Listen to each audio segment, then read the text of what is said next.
We're talking about water storage, domestic hot water storage in the house. Again, you can save a lot of money by reducing your energy cost for heating water. We talked about the cost of a water tank. If you have to have a water tank for large energy consumption, you have many occupants in your house, you don't have enough. So I thought it was a raccoon or something, it scared me. But if you have a big house and you have to store water, you probably need to have a tank. Those tanks do vary in price. Again, the minimum safety limitation is dictated by law, but the price of the tank will take effect based on these things. Size, how big it is, the metallurgy involved in it, the warranty, how much service is required, etc. All these aspects are part of your hot water tank price. Again, they vary from $200 to a couple of thousand. And it depends on how long will it last, how much maintenance is included. And water tanks are a big issue because they can be a safety hazard if they build pressure. If the heater keeps going and you heat a lot of water, it can explode. Also, the leak is very devastating. If it leaks, you're gonna have to do a lot of drying and fixing your basement. And usually, water tanks are put in the basement. If you see a house with a water tank in the third floor, that's a design issue. Nobody should do that because, again, if it leaks, it's gonna drench the entire house. And the basement at least is somehow contained. So this is the water storage tank. So gas, this is a gas heater for water. Again, it's kind of like a boiler. It has the heater in the bottom. This is the water tank inside, and you have a flue pipe with some kind of a mesh to get the hot air to go through the pipes and heat your water. So gas are very common. I have a gas heater at home, and again, it's very quick, not as fast as oil. Oil put out a lot of temperature, a lot of heat. Gas is second best. Then you get electricity, which is okay, but with oil it's very intense. But again, with oil, you require more maintenance. You have more soot. With gas, it's much cleaner. It's not having a grill. This is a typical boiler. So this you'll have this is on demand, and some of them are like hang on the wall. If we have time, I'll show you around the shop some of these boilers and how do they work. So this is gas on demand water heater, where you hang it in the wall in a bathroom or in your basement, and it is sealed. What does sealed mean? Guys, all the components are inside the casing. what else? What do we mean by sealed design? The air comes from the outside and it dispenses to the outside completely. So you have a hole in the wall. So whatever intake comes from the outside and it dispenses to the outside. No chimney, no air ducts whatsoever. So these are on-demand gas heaters. And the key component that makes this thing very efficient is the heat exchanger. Make a good heat exchanger that will absorb all the heat fast enough to heat the water to your heating. And if you were to think about our heat loss equation, what do you think makes a good heat exchanger? Look at the equation over there. What will make the heat exchanger better? Volume. Huh? The heat transfer? No. First, you need good material. That's what are you going to use for material? You need the best conductivity. Really good. What metal? Metal. What? Copper. Copper. Usually use copper. What about surface area? The area is the exchange between the pipe and the water. How do you increase the surface area? I think diameter. Thick diameter, what else? Would you do something like, we had a presentation about condensing boilers and brought in a special tube. So would you have something with like fins on it? Yeah? Increase its Fins, ridges, you're gonna go back and forth. How does nature increase your surface area if you're distant? Your distance is very long. So you go back and forth, and inside your distance there's a lot of ridges, so you're doing the same thing. This is just the purpose of increasing the surface area. If we look at these,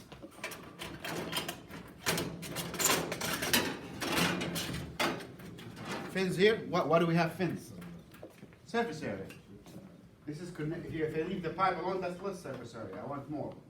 So what I'm gonna do, I'm gonna go back and forth, up and down, try to condense as much surface area as possible to increase the heat flow, which is Q. So I increase surface area to the maximum, I increase the U factor, and delta T, which is gonna have more heat coming in.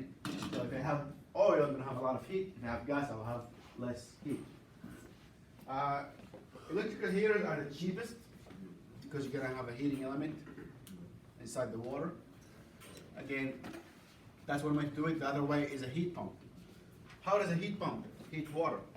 You submerge your condenser inside water and it will heat water. Your AC or heat pump does dispense a lot of heat. So you need to do something similar with water. You put water in it. However, they're not very efficient when it comes to cold area. I have a slide at the end with all the pros and cons. So heat pumps water heater. This is a heat pump. We are using refrigeration cycle. Again, we have a water tank here, and whatever hot refrigerant goes through the water tank to heat it slowly. It does work. It is kind of expensive, guys. To buy it? Huh? To buy it? It's expensive to buy. Is that what you meant? Yeah, it's expensive to buy, and sometimes it's expensive to operate, especially if you do it in colder climates. Guys. So you need to bear in mind that the maintenance cost and how efficient does it work. And where do you think, if the heat is coming, where's the heat coming from? The air in the basement? Yeah. So the heat is coming from the air in the basement. So what's going to happen in the basement? You're going to cool the basement. So meaning you have to insulate this very well. So a heat pump will suck heat from whatever you put your condenser. So now this heat pump is like sucking heat from the hallway, and it can pull BTUs up to like 10 degrees Fahrenheit outside, but it's gonna work harder. That's why. Can you put them outside if you don't have a basement? Or, Yeah, yeah. Or would an attic be better? You can put it outside if they are designed outside, but you need a place that has a lot of heat, because it's gonna pull heat from the air.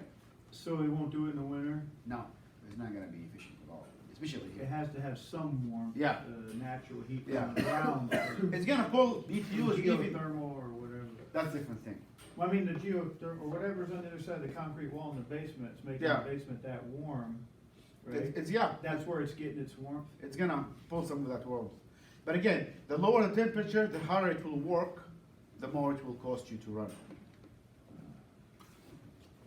Seal anomaly, we just talked about that. So bear in mind that you want to have something that is sealed, where you have the incoming air from the outside and the draft air going to the outside. So this is completely sealed. It does not have to take any air from the house, and it does not have to dispense air into the house. Some of them are not sealed, meaning you have to get air into it. So air gonna come somewhere, and if it doesn't get sufficient air, it's not going to work well, and it's gonna backfire, and it's gonna have a lot of smoke. So you always have to deal with sealed and open water heaters. Indirect water heaters from hydronic system. So the indirect does not have any source of heat. It pulls heat from the boiler. That is your boiler in the house that's running to heat your house. You're gonna pull a coil from that and heat the water. It's called integrated because it's part of the system. It's pulling out of the system and it has an immersed coil. You don't want the water to mix. If it's mixed with the heating water, that's a bad thing because the heating water is going to your radiators, going to your boiler, and it's going to be contaminated in a way, and you don't want to drink that. So this is an integrated indirect water heater if you have a boiler. Solar. This is an example of two solars. This one, you can put your collector outside the house, and there is no pump, so it's completely passive. Does not cost you a lot of energy, and I've seen these in a lot of the farmhouses here in Massachusetts in the summertime, where the water will rise by itself into a storage tank and comes back again, circulating using buoyancy naturally, no pump whatsoever. So that's a good way to do hot water for free. You buy the equipment and you just leave it there, and it's completely free. This is another solar tank, which we talked about last class. It's dark color, it absorbs the heat, and over time it gets really hot, up to 140 degrees sometimes, which is enough. Another way to do it is you put a collector on the roof, and the water will have to be pumped, because the hot water has to go against gravity. So you have your storage water in the house, in the basement, and you pump the water to circulate. There are complete buildings in Europe that are heated just by summer heat. There is a mall in Germany where the basement has a huge tank that gets heated during the summertime to the roof. The roof will heat the water for the entire season, and that water will heat the mall in the winter. So the entire mall is completely energy free. But again, the construction was very expensive. You're gonna build a huge parking lot, and then underneath the parking lot is a huge tank with multi-million gallon of water that's been heated to the summertime. But when winter comes, you don't need any hot water. And if you notice also, we talked about water, thermal inertia, and how water have a lot of thermal inertia and stores water, heat. That's why cities near a lake or near the ocean, they have kind of offset of temperature. Boston is 10 degrees warmer than Springfield because it's close to the ocean. So the ocean does kind of warm the city because it takes a lot of time to heat water. And also some big lakes do not freeze. It has to be really cold for a long time to freeze, and small lakes do freeze earlier. So water is a good way to store energy. And a lot of places now where they can subsidize that heat by just using a big water tank, they are doing that. Question? I was about to say, so the water is the reason why the temperature is 10 degrees warmer in Boston? Yeah. Even in the winter? Yeah. Really? It's not as much. It's warmer there than here, but 10 degrees. Why does it feel like more humid here compared to like Boston? Like you think like it'd be more. There's more wind there, and there's a lot of water saturation here. There's a lot of vegetation with a lot of humidity from the grass. Yeah. I was just about to say, because I went to Atlantic City one time for vacation in the middle of winter, don't ask me why, but pretty much I was cold as hell. I couldn't stand out there for more than like 10 seconds. There's so many factors for the weather and temperatures. Wind, The wind, yeah. temperature, pressure, so many factors. Water tanks. So tankless water heaters, they're on demand. The damn beach. This is if you don't have a tank. Frozen, like, near the shore. Once you open the faucet, it will heat water. You can get up to 5 gallons per minute, which is a lot at 140 degrees. That's a lot. That's enough to shower. That's enough to do a lot of work with 5 gallons an hour. They get more efficient. Some of them very small, as big as this box. That will be enough to heat your faucet. You put it under the sink and just not care about piping all the way to the basement. So, water efficiency. This is some tips you can do to reduce your hot water intake. Reduce water consumption. There are ways to do that without being uncomfortable. Changing water, shower heads, the faucet spray, the spray angle, the pressure. That will reduce your water consumption. You can reduce the size of the storage tank if you don't need it, because again, you're storing water and you're dispensing heat all the time, and it's wasting a lot of energy. You can also reduce losses through piping, especially hot water pipe, all the way from the basement again.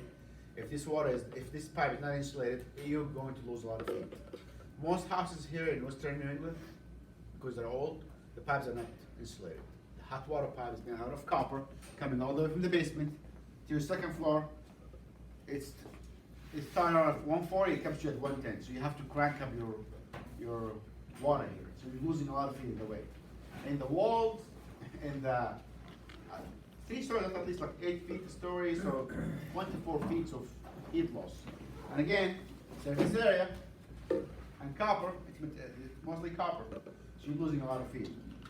Again, a lot of houses that were built before the 70s, they're very inefficient because at that time oil was cheap and people did not care much about combustion, and again, there was not as many people as now. So that was not an issue, so people did not care. Now, newer houses, they have different codes and different insulation. The house I'm living in now completely uninsulated. There is no insulation in the walls, so they had to come back and retrofit it, which provides a lot of good jobs for you guys. Your heat load analysis exam, if you went through this course, you can be an energy auditor, and you can go insulate houses and identify where you're gonna save money. One of the students, after taking this class, he went and started like retrofitting his house, windows, ceiling, stuff. He saved 50% of his gas bill. That's a lot of money. So yeah, you can save. You'll be surprised in how much money you can save by just cutting out your heat loss. Shower heads. This is one way to save. Again, the spray angle. We don't want to like reduce our comfort, but there are ways to do it without like losing a lot of energy.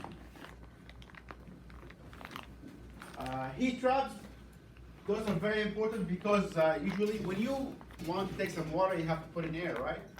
Otherwise you're gonna have vacuum. So there's always air vents. Those air vents are a way of losing heat. You will always be losing heat from those heat traps, so you can use heat traps for wherever you have vent in order to reduce the heat loss. Insulation, sleeves are, you can buy sleeves, they're already pre-made. Just slap them on and tape them. It will save you a lot of energy. And again, this surface area is very big. You might not really consider it because it's a pipe, but it does cost you some money. All the way again from distance from the basement to the second floor. Yeah, tank temperature. We do not have to crank up the heat all the way to 150. You will save a lot of money, especially in the summertime, if you just don't, if you calibrate the temperature. So putting at 120 is completely acceptable. You don't want to go below 110. Why? We talked about that.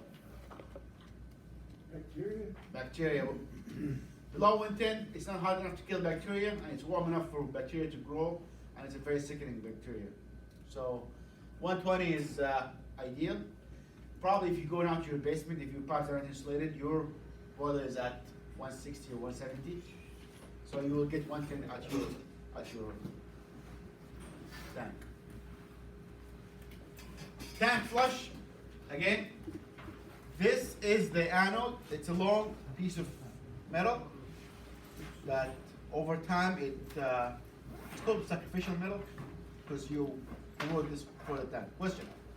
I was just about to say that, you know how you were talking about the heat trap and stuff? Yeah. I'm not sure if my house has it, but my house is steam. Yeah. And during the winter, I'll be going in my basement and the pipe above my head and stuff, and it's just so hot, I can feel the heat radiating. If it's not, it should be insulated. It should be insulated, or maybe it's not insulated for a reason because they want the basement to be a little bit warm. So probably it was put into the calculation. So for tanks, we said they have to be drained once in a while, and the anode has to be replaced. You will take this out, and it's completely gone. Once it's gone, what's going to happen? The tank will start to go, and eventually you're going to have some cracks in here, and it will leak. Corrosion, the anode is supposed to be replaced every 2 or 3 years, or depending on what's labeled on the tank. And this rod here is very long, so depending on where you place your tank, it will be almost impossible to take it out. So it comes in one piece, but you put it there. If you put it 5 feet wide, how are you going to put it? So now they sell them in links, like sausage. Drop it in there. So if you go to Home Depot, probably you can get that. So 30-40 inch without the tank, so sometimes you have to replace. This sheet sums it up for you. It's all the pros and cons for each water heating system. So I put this together, take advantage of it.